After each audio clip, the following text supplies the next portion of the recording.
Hey guys, Dan TDM here. Today we're diving into a topic that's been blowing up online, brain rot. Ever feel like you've been staring at screens for too long? Like your brain is turning to mush from all the memes, TikToks, and random stuff you see online? That's the feeling of brain rot. Now, don't worry, it's not an actual medical condition. You're not going to find it in a medical textbook.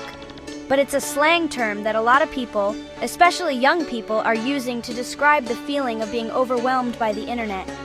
The internet is an amazing place, but there's also a lot of, let's say, low-quality content out there, and sometimes when we spend too much time absorbing all that stuff, it can feel like our brains are turning to mush. We might feel a little slower, a little less focused, and maybe even a little bit more anxious. It's like our brains are telling us, okay, that's enough internet for one day. So, why are we talking about brain rot? Well, it's important to be aware of how much time we're spending online and what kind of content we're consuming. Just like eating too much junk food can make us feel sluggish and unhealthy, spending too much time online can have a negative impact on our mental well-being. In this video, we'll explore the history of brain rot, how it's connected to memes and social media, and most importantly, what we can do to combat it. So stick around and let's get our brains back in tip-top shape. You might be surprised to learn that the term brain rot has been around for centuries. It's not just some new slang that Gen Z invented. Believe it or not, the term brain rot was first used way back in the 1850s. That's right, even before the internet, people were worried about their brains turning to mush. A famous writer named Henry David Thoreau used the word brain rot in his book. He was talking about how too much mindless activity and conformity could make people dull and uninspired. Fast forward to the early 2000s, and the term started popping up again, this time in online communities like Tumblr. People were using it to describe the feeling of being overwhelmed by fandom culture, like spending all day obsessing over their favorite TV shows, books, or video games. But it wasn't until the past couple of years that brain rot really exploded in popularity. Why? Well, it's no coincidence that this coincided with the rise of TikTok and other short-form video platforms. These platforms are designed to keep us scrolling endlessly, bombarding us with an endless stream of content. Now let's talk about memes. Memes are like the language of the internet. They're funny, shareable, and they can spread like wildfire, but they can also be a major contributor to brain rot. How? Well, think about it. Memes are often based on inside jokes, absurd situations, and fleeting trends. They're designed to be instantly relatable and shareable, but they don't always have a lot of substance. Don't get me wrong, I love a good meme as much as the next person, but when we're constantly bombarded with these bite-sized pieces of information, it can be hard for our brains to focus on anything else. It's like trying to have a serious conversation while someone's constantly interrupting you with funny cat videos. And here's the thing about memes. They're designed to be addictive. The more we scroll, the more the algorithms learn what we like, and the more they feed us similar content. Before we know it, we've spent hours scrolling through memes, and we can't even remember what we were doing in the first place. Let's be real, guys. Social media is designed to be addictive. The bright colors, the notifications, the endless scroll, it's all carefully crafted to keep us hooked. And the more time we spend on these platforms, the more likely we are to experience brain rot. It's like being stuck in a loop, constantly bombarded with information, much of it unimportant or even meaningless. Think about it. When you open up TikTok or Instagram, do you ever set out with a specific goal in mind? Or do you just find yourself scrolling and scrolling even when you know you should be doing something else? That's the power of the algorithm. It's designed to keep us engaged, even if it means sacrificing our attention spans and our mental well-being. And it's not just the endless scroll that's a problem, it's the content itself. So much of what we see on social media is carefully curated and filtered. It's all about presenting the perfect image, even if that image is completely fake. So, we've talked about the symptoms of brain rot and how it spreads online. But why call it brain rot? Why not just say information overload or digital fatigue?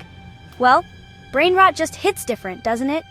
It's a powerful metaphor that perfectly captures the feeling of mental exhaustion and frustration that many of us experience after spending too much time online. Think about it. Rot implies decay, something unpleasant and unhealthy. It suggests that our brains are literally deteriorating from the inside out. Now, obviously, that's not literally what's happening. Our brains are incredibly resilient organs, and they can handle a lot more than we give them credit for. But the metaphor of brain rot is powerful because it speaks to a very real feeling.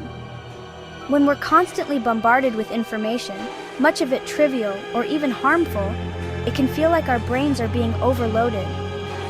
We might feel sluggish, unfocused, and unable to engage with the world in a meaningful way.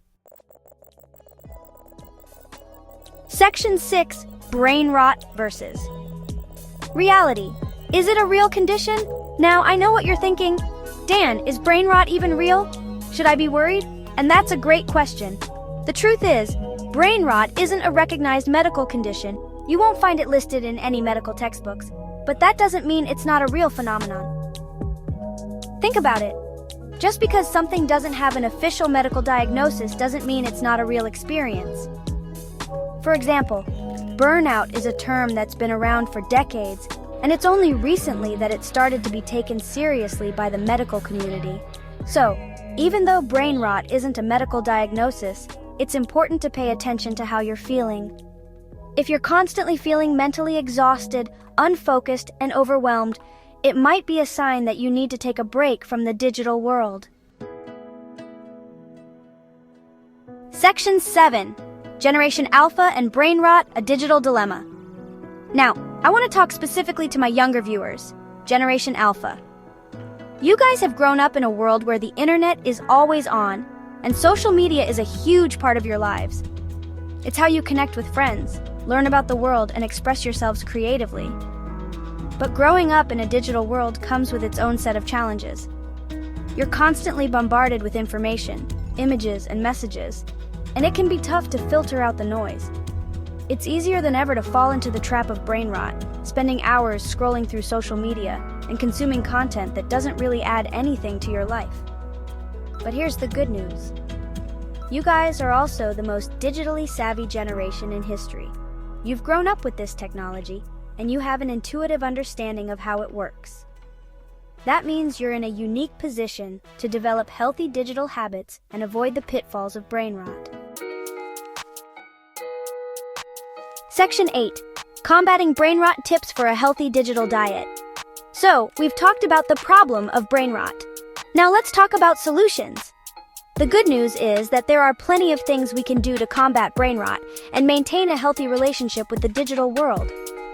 It's all about creating healthy digital habits and being mindful of how we're spending our time online.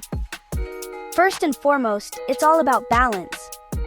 Just like we need a balanced diet to stay physically healthy, we need a balanced media diet to stay mentally healthy. That means setting limits on our screen time, being mindful of the content we're consuming, and making sure we're making time for offline activities that bring us joy. Here are a few practical tips. Set time limits for social media apps. Use website blockers to stay focused. Designate tech-free zones or times. Prioritize real-life interactions. Engage in hobbies and activities you love, and be more present at the moment. Section 9. Conclusion: brain rot as a cultural commentary.